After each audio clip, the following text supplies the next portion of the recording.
ఉన్నట్ట ఏమిటి యొక్క దుశ్చర్యము, నేనేమో రాజుని, వాళ్ళేమో గొల్లలు.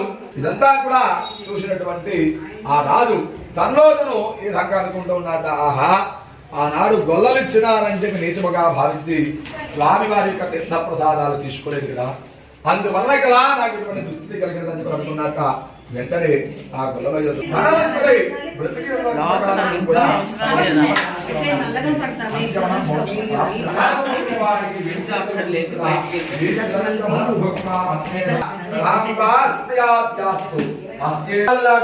ఉత్తమమైనటువంటి వ్రతమట సత్యనారాయణ స్వామి వ్రతము.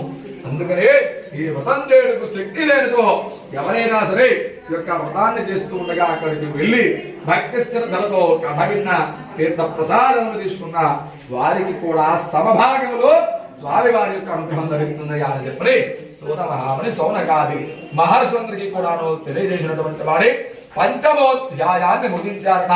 శాంతపురాణే రేవాఖండే సత్యనారాయణ స్వామి వ్రతభాజ పంచమోధ్యాయ సమాప్తః.